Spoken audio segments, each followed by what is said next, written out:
This time on the show, the king is dead, long live the king!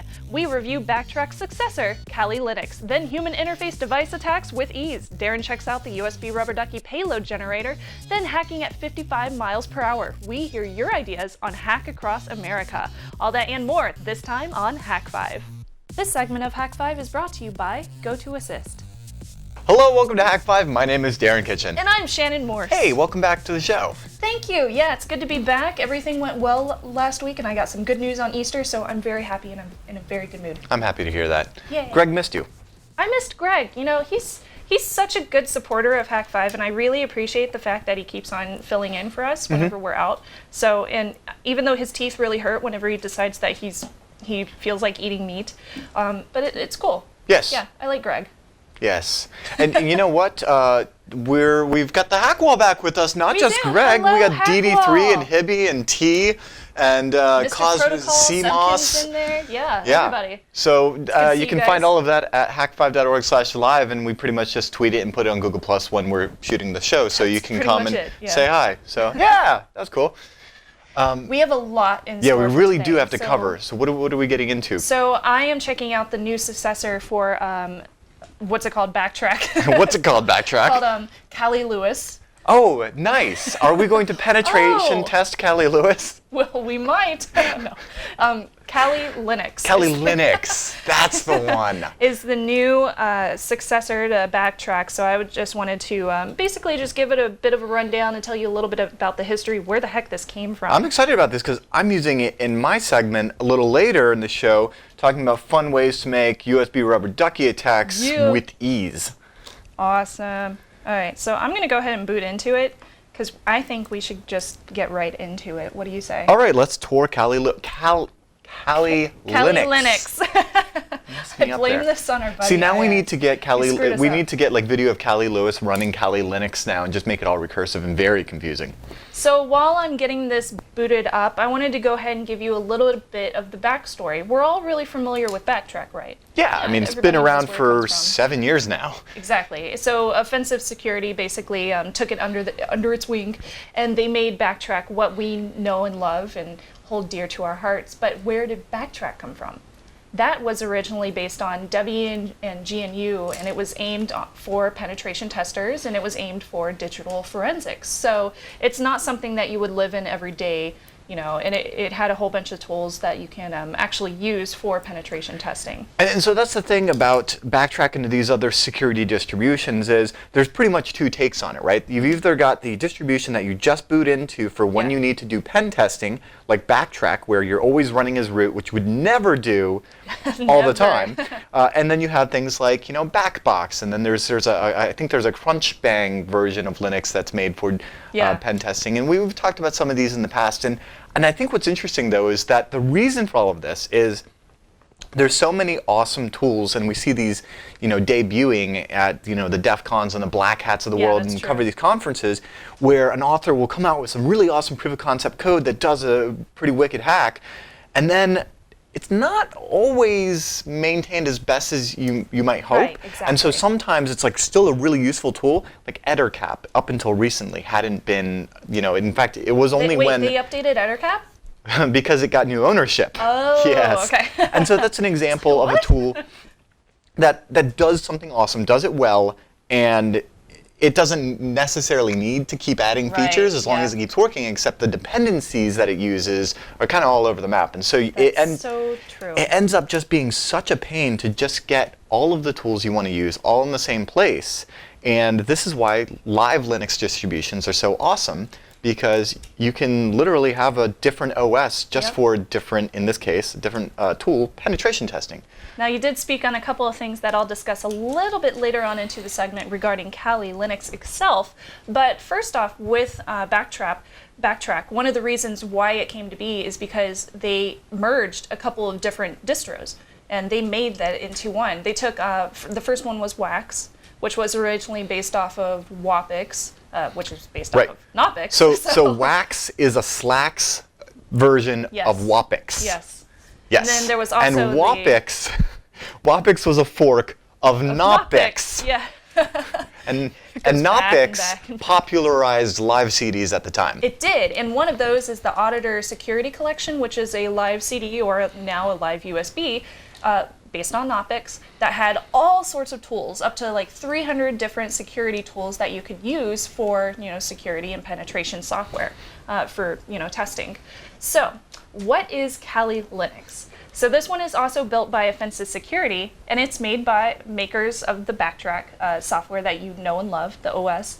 Now, Backtrack was basically redesigned from the ground up with Debian standards, actually. So it's a little bit different from what we're used to. Right, because previously there was your /pentest directory in Backtrack, and that's where all of those tools lived. And now all of those tools are just standard Debian packages. Yes. Makes things a lot easier to update. Exactly. In fact, previously it was like one of those things where it's like, don't update, it's going to break everything, and then sometimes you could and sometimes you couldn't, and then there would be different revisions like Backtrack 5 R1, R2, and whatnot. So yeah, that's what exciting. they did now is, I know this is kind of surprising for some people, it's actually, Kali Linux is actually a successor of Backtrack. So this is the pretty much new version Kali Linux is of what you're going to see. But they're not calling it Backtrack 6. They're not. Because they say that it's so different. And it is. It's very different. This one was just released last month, so it's brand new. And it's open source, of course. I mean, how could it not be? Has 300 tools that all automatically work in the Kali atmosphere. Now, the first thing that they changed about this is the file system hierarchy standard compliance. So that means that you can locate directories and binaries like you normally would in a Linux OS that you're used to, which is a little bit different. Also, they claim that it has vast wireless support, so I'm sure you're familiar with having lots of things break. Unless, of course, you're rocking a Broadcom chip. Yeah, I heard that Broadcoms don't work as well. Isn't that what you have right here? I do, but surprisingly, I was able to get on the wireless with no problems on mine. So maybe they have already updated it with the new bug information that they've been getting on their website. So cool. They're working on it daily, so I wouldn't be surprised.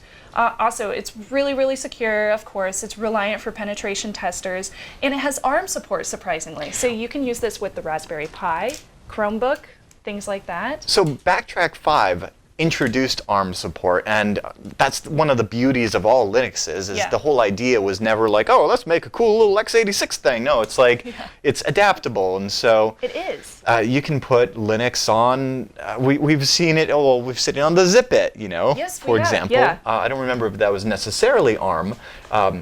Of all of these features, the one thing that does excite me the most is the Chromebook, because you can get one of those guys for like $200.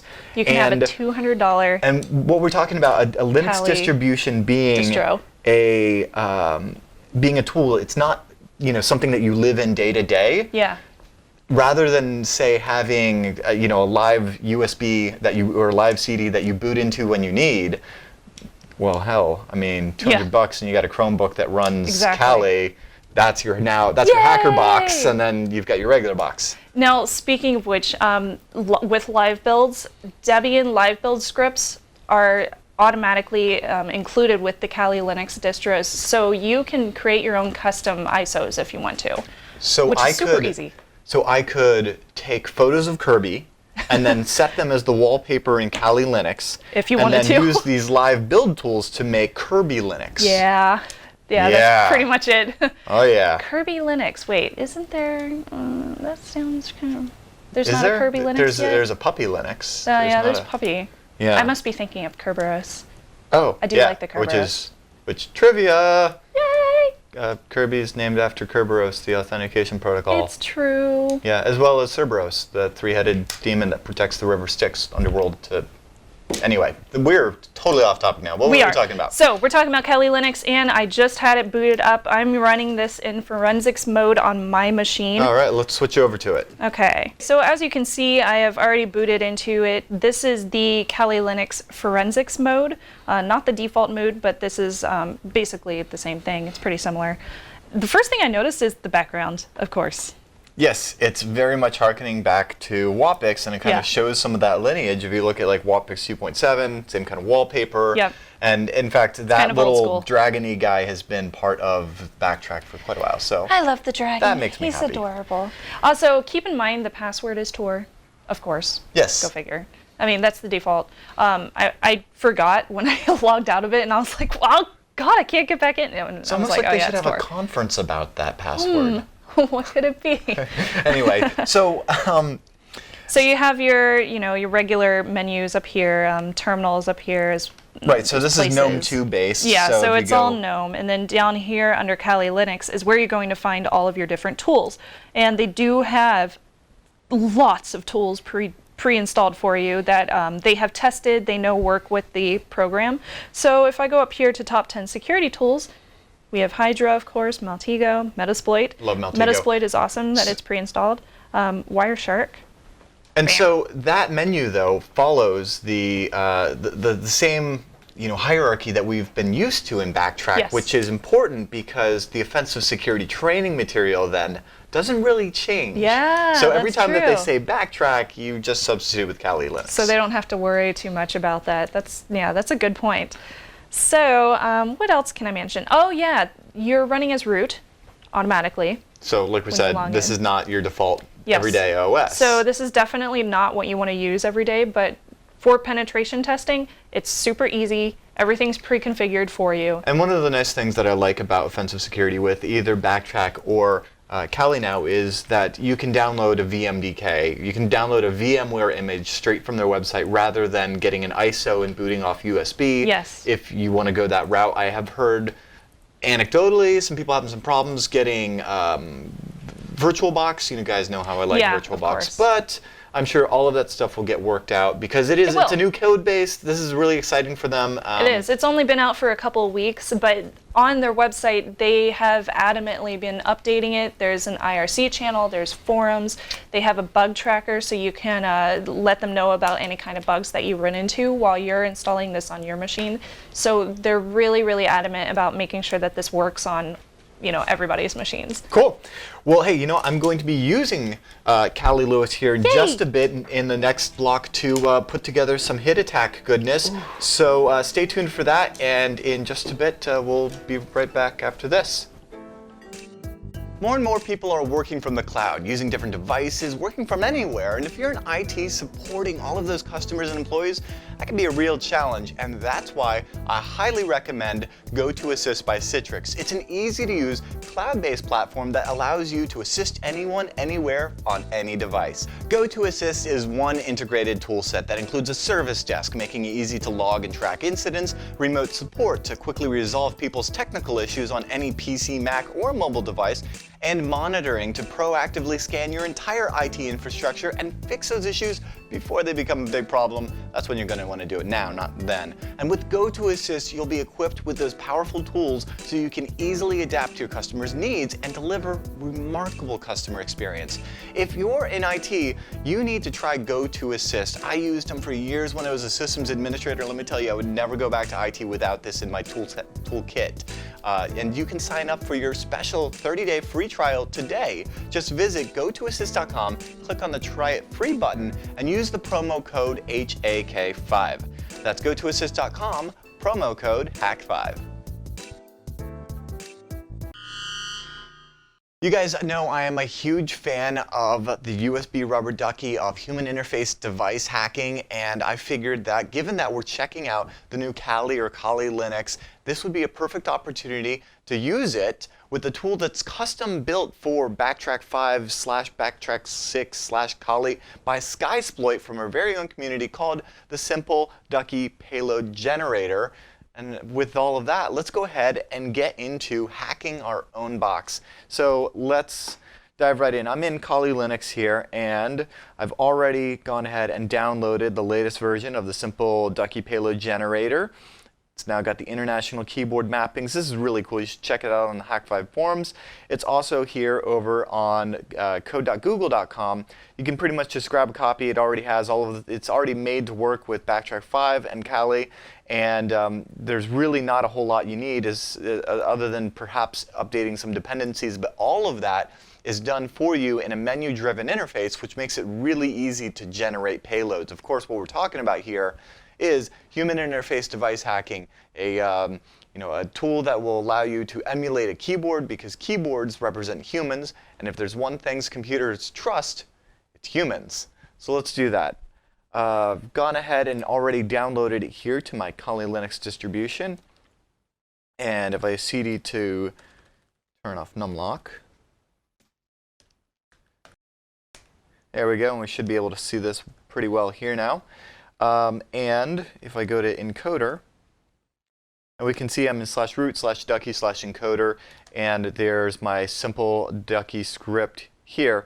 If you want to change the directory, you just have to do a find and replace within simpleducky.sh, but otherwise, with it living right here, I can go ahead and fire it up.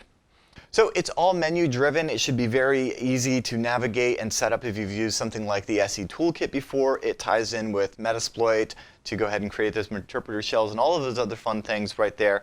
And I really like how extensible this is. It's just basic conf files to go ahead and add to this. So I'm really excited about having, a tool for basically automating the generation of payloads rather than, just sharing them on the forums and doing a lot of copying and pasting and tweaking them to your own. So let's go ahead and first clean up the directory to get rid of any of this stuff that I've done in the past. And I've already updated my JDK. It does not replace the 1.6 that comes with Kali Linux. And then so after this, we pretty much just choose if we're going to do a Windows reverse shell, if we're going to do some Wi-Fi fun, if we're going to do some Linux and OS X hacking. That'd be fun, but let's just go ahead and own our own box with a reverse shell. As you can see, I actually have Kali Linux here running inside of a virtual machine, inside of my Windows box. So we're going to have my guest own the host, as it were. But that should be fun. All right, so let's go ahead and create. We've got a couple of different choices here when it comes to reverse shells. We've got a persistent reverse shell, which is really nice because that one is basically going to be set up so that every time the computer boots, it's going to try to contact the mothership and give you a nice little shell, which is really cool. We could also just do like a regular drop a shell right now without ever even needing to download any code, where it just goes ahead and injects base64 encoded ASCII right into the command prompt, and then using a little C script compile it over into a binary and run it, which is really nice because then you're not setting off any IDSs about some download or whatever. As well as having one of my very favorites, thanks to Mubix over here, the PowerShell download and execute. It's just such a simple thing. It's basically the Windows equivalent to wget and run. And then all of these, you get to choose whether or not your victim has UAC enabled or not. And as you can see, there's also compatibility with both Windows Vista /7 as well as newer Windows 8 stuff. But my host here is running Windows 7. I do have UAC, and I would like it to be persistent. So let's go ahead and choose number 1. And this is really nice. All I have to do is go ahead and answer a few simple questions like, who is going to be the admin for this account that we're creating? We're basically adding a backdoor that we're always going to have access to.